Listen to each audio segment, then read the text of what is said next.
সুপ্রিয় দর্শক শ্রোতা মণ্ডলী, আপনারা এই মুহূর্তে আমাকে যে যেখান থেকে শুনছেন এবং পরবর্তীতে যে যেখান থেকে শুনবেন, আপনাদের সকলকে জানাই আমি আমার প্রাণঢালা অভিনন্দন এবং শুভেচ্ছা আমার কথা শোনার জন্য। ঘন্টা তিনেক আগে আমি আপনাদেরকে একটা ভিডিও দিয়েছিলাম, যেখানে বলেছিলাম যে হাদি সাহেব গুলিবিদ্ধ, বাকি ৪৯ জন কারা। এটা তো ফার্স্ট উইকেটে গুলিবিদ্ধ, বাকি ৪৯ জন আর কারা, সেটা আমি বলেছিলাম। কারণ হচ্ছে যে আপনাদের এই যে রাশেদ খানের কথার পরিপ্রেক্ষিতে, যেটা আবার একদিন আগে রাশেদ খানকে নিয়ে একটা ভিডিও বানিয়েছিলেন, যেখানে উনি বলেছিলেন যে ৫০ জনকে টার্গেট কিলিং করা হবে। সে বিষয়ে ভিডিও করেছিলাম। সকালবেলা আবার হাদি গুলিবিদ্ধ হওয়ার পরপরই ভিডিও করেছিলাম এবং আপনাদেরকে তখন বলেছিলাম প্রত্যেকটা আপডেট আপনাদেরকে আমি তাৎক্ষণিক জানাবো। আর সে আপডেট এখন একটা বিষয় একটু পরিষ্কার করার জন্য আপনাদেরকে আমি সামনে এসেছি, আপনাদেরকে বলার জন্য, যেটা আপনারা হয়তো ব্যানার এবং হেডলাইন দেখে হয়তো কিছুটা আঁচ করতে পারছেন। যে আমি হেডলাইন লিখেছি যে হালদি গুলিবিদ্ধ, ঘাতক মির্জা আব্বাস না আসিফ। আসলে কে? দুই দিকে হাদির গ্রুপের লোকজন বলতেছে মির্জা আব্বাস, কিন্তু আমার মনে হয় আপনারা যদি একটু চিন্তা করে দেখেন তাইলে আসিফ মাহমুদ সজীব ভুঁইয়া নয় কেন, এটা কি একটু চিন্তা করে দেখবেন। দেখেন, আপনাদেরকে বেশি সময় নিব না, আমি একটু বলি। ঢাকা ৮, এই ঢাকা ৮-এ মির্জা আব্বাস বিএনপির পদপ্রার্থী, হেভিওয়েট পদপ্রার্থী। ওনার কাছে দাঁড়ানোর ক্ষমতা এদের কারণে এইসব বাচ্চা উপদেষ্টা বা বাচ্চাদের নাই। তো এখন ওই জায়গায় আবার জামাতের একজন প্রার্থী ছিলেন ডাক্তার হেলাল উদ্দিন, যিনি আবার জামাতের জয়েন্ট সেক্রেটারি ছিলেন। একটু খেয়াল করে দেখেন। এবং সারা ঢাকা ৮-এর এমন কোনো অলি গলি নাই যেখানে এই ডাক্তার হেলাল উদ্দিনের পোস্টার বা ব্যানার লাগানো হয় নাই। তো হঠাৎ করে ৩ দিন যাবৎ ওখানে হয়তো হেলাল উদ্দিনের প্রার্থীটা চেঞ্জ হবে এগুলো শোনা যাচ্ছিল। এর ভিতরেই আপনার আজকে সকালবেলা জামাত আবার ডিক্লেয়ার দিল ওখানে সাদিক কাইয়েম জামাতের প্রার্থী। তাহলে এখন দেখেন, সাদিক কাইয়েম ঢাকা ইউনিভার্সিটি দিয়েই পরিচিত, আমাদের হাদি সাহেব উনিও ঢাকা ইউনিভার্সিটি দিয়ে পরিচিত। একটু দুয়ে দুয়ে ডটগুলো মিলান। মির্জা আব্বাস ঢাকার শহরে এমনিই পরিচিত।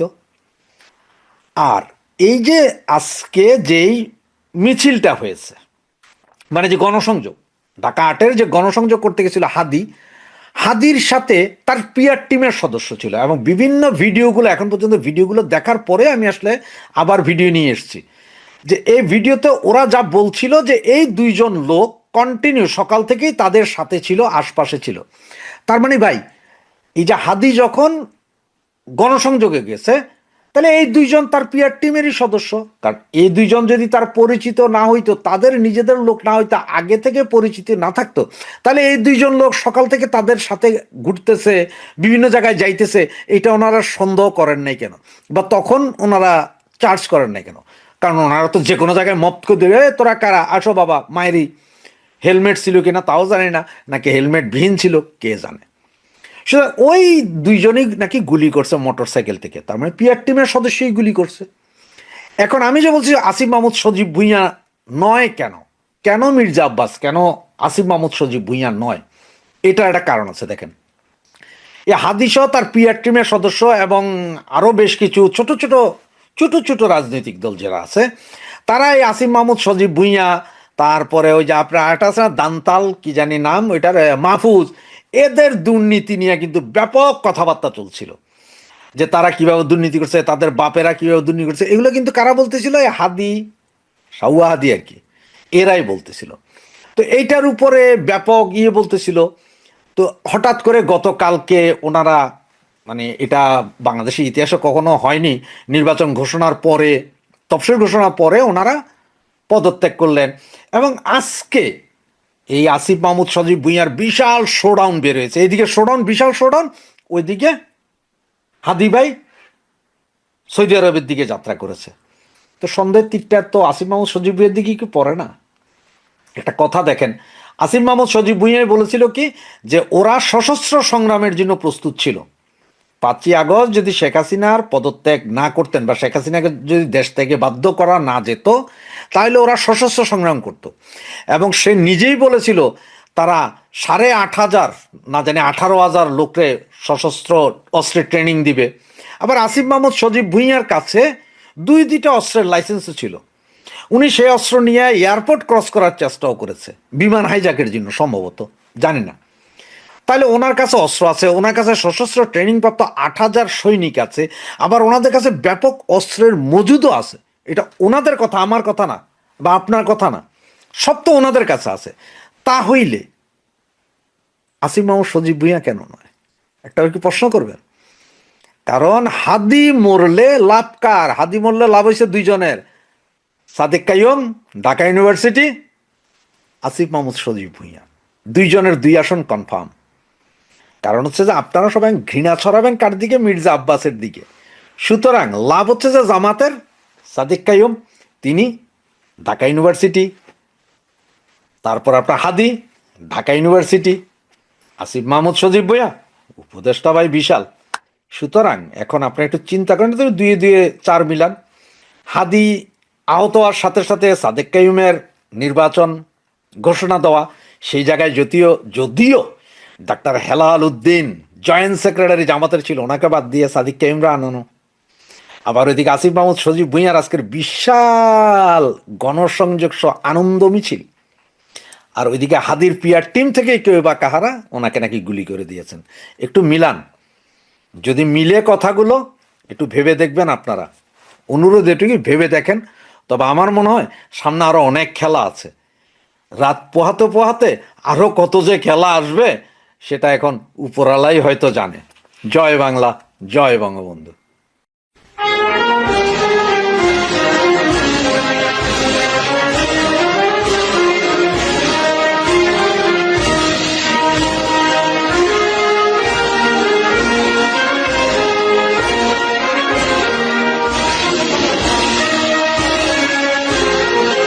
এটা একেবারে সুদক্ষ হাতে, প্রশিক্ষিত হাতে আপনার টার্গেট কিলিং ছাড়া তাহলে আর কি? যারা হাদিকে হত্যার চেষ্টা, আমি তো হত্যার চেষ্টা করবো, এটা এই যারা সিসিটিভি ফুটেজটা দেখেছেন তাদের কাছে কি কি বলেছে মনে হয়েছে? এই সিসিটিভি ফুটেজ দেখে বিশ্লেষণ করার জন্য সিআইডি অনেক বড় এক্সপার্ট, ডিবি অথবা ক্রাইম ইনভেস্টিগেশন টিমের কেউ, অথবা ফরেন্সিক বিশেষজ্ঞ, অথবা একেবারে নিরাপত্তা বিশ্লেষক, সোজা বাংলায় যে আর্মি অফিসার হওয়ার বোধহয় প্রয়োজন পড়ে না, মানে সে খুব খুব ওয়েল ট্রেন্ড কমান্ডো যারা, তাদের সেই টাইপের বিশেষজ্ঞ দরকার নেই। কারণ এটা কাজটা দেখলেই বোঝা যায় যে এটা কমান্ডো লেভেলের কাজ। মানে অন্তত আমরা সিনেমায় যা দেখি এটা তো পুরো সিনেমাটিক ব্যাপার। মানে ধাপে ধাপে কয়েকটা বিষয় আসে। প্রথমত কি, মানে রাজনৈতিক নেতৃবৃন্দের উপর হামলার বহু ঘটনা ঘটে। বাংলাদেশে এখন এমন একটা ফ্যাক্টর, এমন একটা জায়গায়, এখানে কারো কোনো চিহ্নিত শত্রু নেই যে বলবে যে শুধু আওয়ামী লীগের শত্রু আর আমরা সব ভাই ভাই, ব্যাপার কিন্তু সেখানে না। এখন কে কার শত্রু আর কে কার মিত্র বোঝা মুশকিল। সেই সময়ে এটা মোটামুটি যে ভিডিও ফুটেজ দেখছে বা ঘটনার প্রভাব আমরা যারা বিশ্লেষণ করছি, এটা হাদিকে অন্য কোনো কারণে না, যে রাজনৈতিক নেতৃবৃন্দ অনেক সময় সেন্সেশন তৈরি করে, অনেক সময় এই ধরনের পরিস্থিতি তৈরি হয় রাজনীতিতে, কোনো একটা পক্ষ কেউকে আঘাত করে নির্বাচনের সময়, অনেক প্রার্থী নিজেরা সিচুয়েশন তৈরি করে, এটা ব্যাপারটা নিশ্চিত তা না। এটা একেবারেই হাদিকে চিরতরে শেষ করার একটা মিশন। এটা বোঝার জন্য সাধারণ সেন্স এবং চোখই যথেষ্ট। আপনারা যারা সিসিটিভি ফুটেজটা দেখেছেন, আমি আবারও বলছি, তাদের কাছে কি এইটা প্রথমে মনে হয়েছে নিশ্চিতভাবে হাদিকে শেষ করার জন্য। তারপরের যে ধাপটা, এই ধাপটা হওয়ার জন্য কমান্ডো হওয়া লাগে না। দেখেন, এই বাংলাদেশে বহু মানুষ হয়তো ধরেন যারা আমাদের বয়সী, তারা শৈশব বেলায় যখন এই বাংলাদেশে যাদের বৈধ অস্ত্র থাকে, তারা যখন শিকার করতেন, শিকার যখন নিষিদ্ধ হয়, দেখেছেন তো।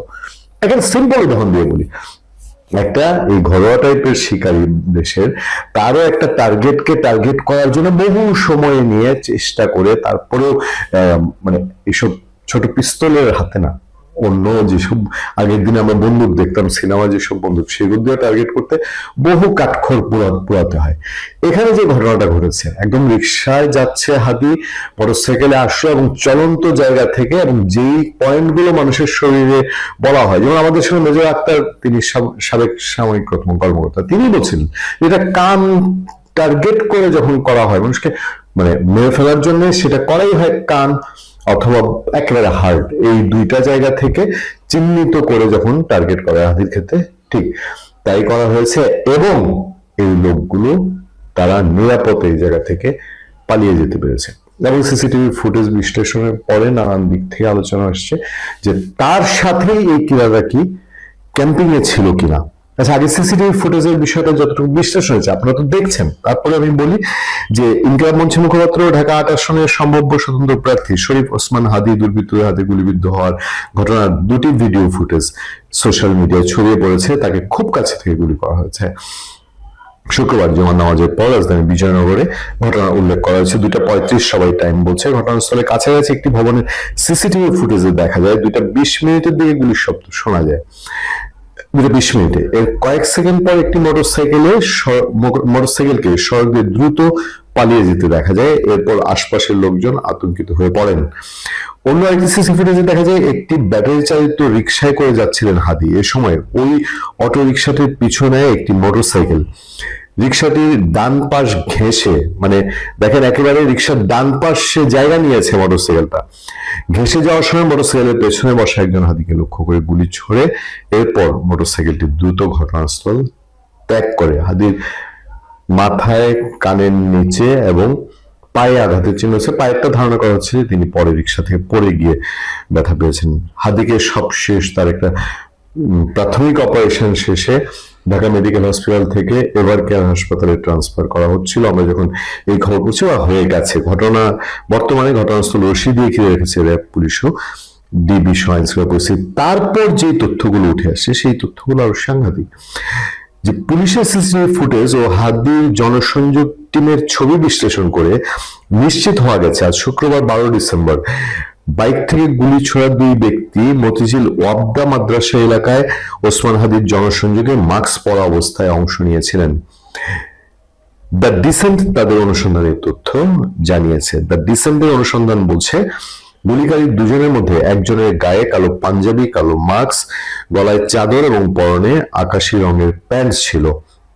অন্যজনের গায়ে কালো ব্লেজার, কালো মাস্ক, চোখে চশমা, পায়ে চামড়া রঙের জুতা ছিল। জনসংযোগে অংশ নেয়া ওই দুই ব্যক্তির পোশাক হামলাকারী দুই বাইক আরোহীর পোশাকের সাথে হুবহু মিলে গেছে। মানে সিসিটিভি ফুটেজে যে দুজনকে দেখা যাচ্ছে এবং জনসংযোগে দুইজন ছিল dress up, same dress up.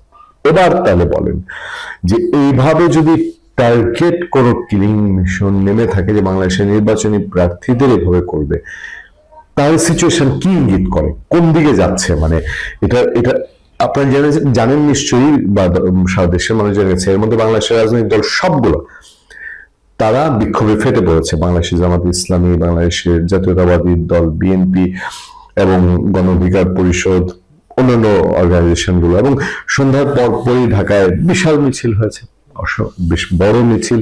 সেই মিছিল থেকে হাদির উপরে এই ধরনের হামলা, এবং এটা শঙ্কা জানানো হচ্ছে যে এই যে নির্বাচন তফসিল ঘোষণা হলো তার 24 ঘন্টা না যেতেই একজন আক্রান্ত হলেন, এবং সেটা যদি পেশাদার গ্রুপ করে থাকে, যে তিনটে বিষয় আপনাদেরকে শুরুতে বলেছি।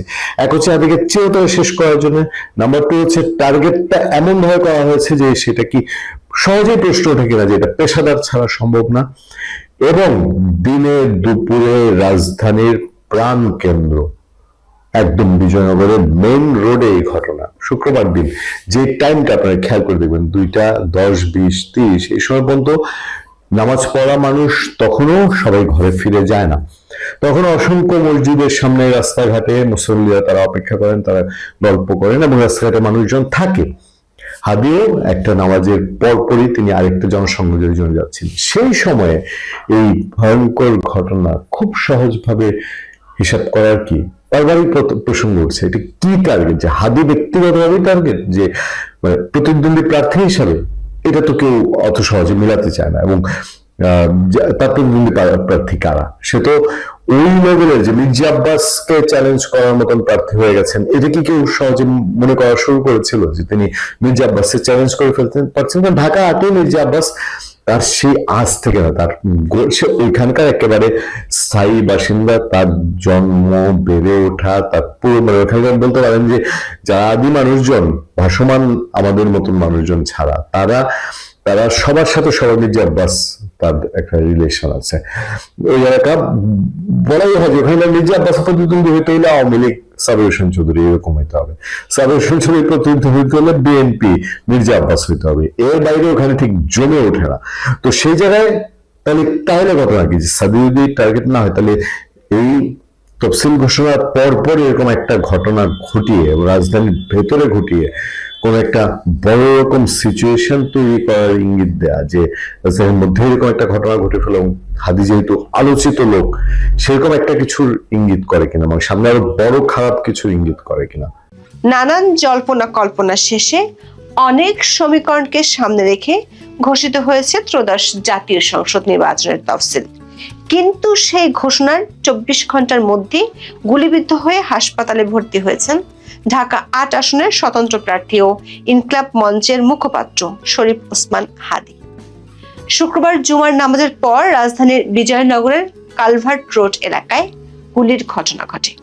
দর্শক, ইতিহাসের স্মরণকালের প্রশ্নহীনতা, বেহাল আইন শৃঙ্খলা এবং সংঘাতপূর্ণ রাজনৈতিক আবহের মধ্যে এসেছে ভোটের ঘোষণা। সেই ভোটে আবার নিষিদ্ধ থাকছে দেশের প্রাচীনতম এবং অন্যতম বৃহত্তম দল আওয়ামী লীগ। এর মধ্যে একতরফা নির্বাচনের বিরুদ্ধে মাঠে নামার ঘোষণা দিয়েছে দলটি। প্রশ্ন হলো, নির্বাচন ঠেকাতে দলটি আসলে কি করবে? তবে এরই মধ্যে বিদেশি সংবাদ মাধ্যমে নতুন করে সরব হয়েছেন দলটির সভানেত্রী এবং সাবেক প্রধানমন্ত্রী শেখ হাসিনা। অন্তর্ভুক্তিমূলক নির্বাচনের বিষয়ে ভারতের প্রকাশ্য অবস্থানের পাশাপাশি বাড়ছে আন্তর্জাতিক চাপ। আবার দেশে সরকার অনুমোদিত দলগুলোর মধ্যে বাড়ছে সংঘাত, প্রতিপক্ষের হামলায় শুরু হয়ে গেছে প্রাণহানি। তফসিল ঘোষণার পর নানামুখী সহিংসতার ঘটনা কতটা বাড়তে পারে, আইন শৃঙ্খলা বাহিনী কিভাবে তা দমন করবে, সেটাই বড় উদ্বেগ হয়ে উঠেছে। আবার এমন এক সময় ভোটের ঘোষণা দেওয়া হয়েছে যা পেছানোর সুযোগ খুব একটা নেই। ভোটের তারিখের 1 সপ্তাহ পরেই শুরু হবে রমজান মাস। কোনো কারণে তফসিল প্রলম্বিত করতে হলে অন্তত 3 মাস পেছাতে হবে। সেক্ষেত্রে প্রধান উপদেষ্টা এর আগে ঘোষিত জুনের মধ্যে নির্বাচনের ঘোষণাই হয়ে উঠতে পারে প্রকৃত বাস্তবতা। বহু সমীকরণের চাদরে মোড়ানো এই তফসিল শেষ পর্যন্ত কোথায় গিয়ে পৌঁছায়, প্রধান নির্বাচন কমিশনার এএমএম নাসিরউদ্দিন জানিয়েছেন, নির্বাচন হবে 12ই ফেব্রুয়ারি, আর সেই দিনই একই সঙ্গে অনুষ্ঠিত হবে জুলাই সনদের উপর গণভোট। অর্থাৎ ভোটাররা বুথে ঢুকলে পাবেন 2টো ব্যালট, দুটোতেই তাদের ভোট দিতে হবে। অতীতে বাংলাদেশে 3 বার গণভোট হলেও জাতীয় নির্বাচনের সঙ্গে একত্রে এমনটা এই প্রথম। এটা যেন বার্গারের সঙ্গে ফ্রাই ফ্রি ব্যাপার। ঘোষিত তফসিল অনুযায়ী সংসদ নির্বাচনে মনোনয়নপত্র জমা 12 থেকে 29 ডিসেম্বর পর্যন্ত এবং বাছাই চলবে 30 ডিসেম্বর থেকে 4 জানুয়ারি পর্যন্ত। মনোনয়নপত্র প্রত্যাহারের শেষ তারিখ 20 জানুয়ারি। এর 3 সপ্তাহ পর হবে ভোট গ্রহণ। প্রার্থিতা প্রত্যাহারের পর 21 জানুয়ারি প্রতীকবদ্ধ হবে। সেক্ষেত্রে মনোনয়নপত্র জমার জন্য 18 দিন এবং প্রচার চালাতে 20 দিন সময় পাবেন এমপি প্রার্থীরা। 12ই ফেব্রুয়ারি সকাল 7:30 থেকে বিকেল 4:30 পর্যন্ত চলবে ভোট গ্রহণ। এবারে নির্বাচনে মোট ভোটার 12,76 লাখের বেশি। একটি দারুণ খবর হলো 3 লাখের বেশি প্রবাসী বাংলাদেশি ভোটার পোস্টাল ব্যালটে দিতে নিবন্ধন করেছেন। কিন্তু এইসব ডেট, প্রার্থী আর ভোটারদের মাঝখানে একটা বিরাট প্রশ্ন চিহ্ন দাঁড়িয়ে আছে। দেশের সবচেয়ে পুরাতন ও অন্যতম বড় একটি দল এবং তার সহযোগী আরো কিছু নিবন্ধিত দলকে বাদ দিয়ে ইতিহাসের সেরা ও সুন্দর নির্বাচন কিভাবে সম্ভব? রাজনৈতিক বিশ্লেষকদের অনেকের ধারণা এটাই এবারে নির্বাচনের সবচেয়ে গুরুত্বপূর্ণ একটি দিক। আওয়ামী লীগকে এই নির্বাচনে অংশগ্রহণ করতে দেওয়া হচ্ছে না। গত 12ই মে সন্ত্রাস দমন আইনে অন্তর্বর্তী সরকার দলটির কার্যক্রম নিষিদ্ধ করায় নির্বাচন কমিশন তাদের নিবন্ধন স্থগিত করে রেখেছে। ফলে এই প্রথম বাংলাদেশে নির্বাচনের ময়দানে নেই বাংলাদেশের স্বাধীনতা আন্দোলনের প্রধান সংগঠক আওয়ামী লীগ। নানান জরিপে এবং বিদেশি পক্ষগুলোর কাছ থেকে অন্তর্ভুক্তিমূলক নির্বাচনের চাপ আসলেও ইউনূস সরকার আওয়ামী লীগকে নির্বাচনের অংশ নিতে দিচ্ছে না। ভারতের পক্ষ থেকে বেশ কয়েকবার অন্তর্ভুক্তিমূলক নির্বাচনের কথা বলে আওয়ামী লীগকে ভোটে অংশ নিতে সুযোগ দেওয়ার কথা বলা হয়েছে। অবশ্য বাংলাদেশের অন্তর্বর্তী সরকার তাতে কর্ণপাত করেনি। অন্যদিকে আওয়ামী লীগ নেতারা এই ব্যাপারে ইউরোপ, আমেরিকা সহ আন্তর্জাতিক দুনিয়ার সমর্থন আদায়ের চেষ্টা করে যাচ্ছে। দর্শক, এর আগে দুইবার 1988 এবং 1996 সালের জাতীয় সংসদ নির্বাচনে আওয়ামী লীগ অংশগ্রহণ করেনি, তবে সেবার তারা ভোট বয়কট করেছিল। ভোট বয়কট বিএনপিও করেছে, একাধিকবার করেছে জামাত ইসলামীও। তবে আওয়ামী লীগকে এবার ভোটে অংশ নিতে দেওয়া হচ্ছে না। এই ঘটনা অতীতে কখনো ঘটেনি। এই পরিস্থিতিতে আওয়ামী লীগ কি করবে সেই প্রশ্ন অনেক বেশি জোরালো হয়ে উঠেছে। মাস দুয়েক আগে দলের নেতারা ঘোষণা করেছিলেন নো হাসিনা নো ভোট। নির্বাচন নিয়ে সংশয় প্রকাশ করেছেন দলনেত্রী শেখ হাসিনাও।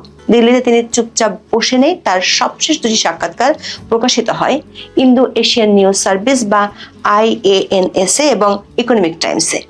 নতুন দুটি সাক্ষাৎকারে আওয়ামী লীগ বিহীন নির্বাচনের পরিকল্পনার কঠোর সমালোচনা করেছেন বাংলাদেশের সাবেক প্রধানমন্ত্রী। বলেন, নির্বাচন অবাধ ও সুষ্ঠু করতে হলে ব্যাপক অংশগ্রহণ ও ভোটারদের জন্য প্রকৃত বিকল্প থাকতে হবে। বড় দলগুলোকে বাদ দিয়ে এমন কোনো নির্বাচন করা সম্ভব নয়। আওয়ামী লীগ নির্বাচনে অংশ নেবে নাকি বর্জন করবে এমন প্রশ্নে শেখ হাসিনা বলেন, বর্তমান পরিস্থিতিতে এই দল নির্বাচনে নিষিদ্ধ। এটি কোনো বর্জন নয়, এটি লাখ লাখ ভোটারের ভোটাধিকার হরণ। নির্বাচনের সময়ও এই অবস্থা বজায় থাকলে আওয়ামী লীগের সমর্থকেরা ত্রুটিপূর্ণ ভোটে শরিক না হয়ে ঘরে বসে থাকবে। কিন্তু তফসিল ঘোষণার রাতেই দেখা গেছে আওয়ামী লীগ আসলে ঘরে বসে নেই। কার্যক্রম নিষিদ্ধ থাকা দলটি রাজধানীর গণভবন, ডেমরা সহ বেশ কয়েকটি এলাকায় মিছিল করেছে। ঢাকার বাইরে বেশ কয়েকটি জেলায় তারা মিছিল করেছে। যদিও দিনে উপদেষ্টা পরিষদের বৈঠকে সিদ্ধান্ত নেওয়া হয়েছিল বেআইনি যে কোনো ধরনের আন্দোলন ঠেকাতে কঠোর হবে সরকার। সবশেষ তথ্য অনুযায়ী গাজীপুর, বগুড়া, নরসিংদী, রাজবাড়ী, কুমিল্লা, চাঁদপুর ও গোপালগঞ্জের বিভিন্ন স্থানে মশাল মিছিল হয়েছে বলে জানা গেছে। দর্শক, এবার আসি প্রধান নির্বাচন কমিশনার AMM নাসির উদ্দিনের ভাষণের দিকে। তিনি ভোটারদের আহ্বান জানিয়েছেন, ভোট যে শুধু নাগরিক অধিকার নয়, বরং পবিত্র আমানত ও দায়িত্ব, সেটা মনে রাখতে। তার বিশ্বাস, ভোটাররা নির্ভীক হয়ে এই আমানত সচেতনভাবে পালন করবে। কিন্তু প্রশ্ন হলো, আওয়ামী লীগের সমর্থকেরা তাদের এই পবিত্র আমানত কোথায় রাখবেন? সেই প্রেসক্রিপশন কিন্তু CAC দেননি। ভোটের মাঠের অবস্থা নিয়ে নানান সংশয়ের মধ্যেও CAC ভোটারদের বলেছেন নির্ভীক হতে। দর্শক, এবার দেখি প্রধান নির্বাচন কমিশনার কেমন নির্বাচন চান। মানে তার ভাষণে CAC ঠিক কি ধরনের নির্বাচন আয়োজনের কথা বলেছেন। CAC তার ভাষণে মানসম্মত নির্বাচন, সুন্দর নির্বাচন, সুষ্ঠু নির্বাচন এবং নিরপেক্ষ নির্বাচনের কথা বলেছেন। দর্শক, শব্দগুলো বেশ মনোরম, কিন্তু দর্শক তিনি একটি শব্দ ব্যবহার করেননি, যেটা এই মুহূর্তে সবচেয়ে বেশি দরকার। সেটি হলো অংশগ্রহণমূলক কিংবা অন্তর্ভুক্তিমূলক নির্বাচন। ব্যাপারটা অনেকটা এমন, আপনি রেস্টুরেন্টে গিয়ে বললেন, আমার জন্য একটি গরম, সুস্বাদু এবং একটি সুন্দর ডিশ নিয়ে আসুন। কিন্তু যখন শেফ এসে বললেন, আপনাদের মেনুর প্রধান আইটেমটি আজ নিষিদ্ধ, তখন সৌন্দর্য দিয়ে কি হবে? CAC আশা করছেন সবাই উৎসাহ মুখর পরিবেশে ভোট দেবেন, কিন্তু বাস্তব পরিস্থিতি কি সত্যি উৎসব মুখর? CAC যখন উৎসবের কথা বলছেন, তখন দেশের পরিস্থিতি কিন্তু অন্য কথা বলছে। বিশ্লেষকেরা অনেকদিন ধরে বলছেন, লুঠা অস্ত্র উদ্ধার না হওয়া এবং আইন শৃঙ্খলার বর্তমান পরিস্থিতিতে সুষ্ঠু নির্বাচন কঠিন। তফসিল ঘোষণার দিনে রাজধানীতে কি ঘটলো? দিনে দুপুরে ঢাকায় খুনের ঘটনা ঘটেছে, এটা এখন কম বেশি রোজকার খবর। ঢাকা বিশ্ববিদ্যালয়ে ঘটেছে শিক্ষক লাঞ্ছনার ঘটনা, আর সচিবালয়ে ছড়িয়ে পড়েছে কর্মচারীদের আন্দোলনের তাপ। যেখানে ভাতার দাবিতে আন্দোলন করায় পুলিশ 4 জনকে হেফাজতে নিয়েছে। ডিএমপি জানায়, রোববার থেকে সচিবালয় বন্ধের হুঁশিয়ারি দেওয়া হয়েছে, সে কারণে আটক হন 4 জন। রাজধানীর তেজগাঁও কলেজ শিক্ষার্থীরা সাকিবুল হাসান রানা হত্যার প্রতিবাদে ফার্মগেট অবরোধ করেন। এর একদিন আগে চট্টগ্রাম মিরেশ্বরে বিএনপি কর্মীদের হামলায় প্রাণ হারান বৈষম্য বিরোধী ছাত্র আন্দোলনের কর্মী তাহমিদুল্লাহ। এ ধরনের খবর সংবাদ মাধ্যমে এখন নিয়মিত।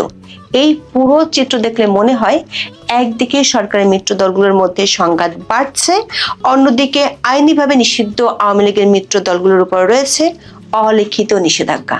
গত জুলাই থেকে নানান ঘটনা প্রবাহে আইন শৃঙ্খলা বাহিনীর মনোবলও বেশ দুর্বল।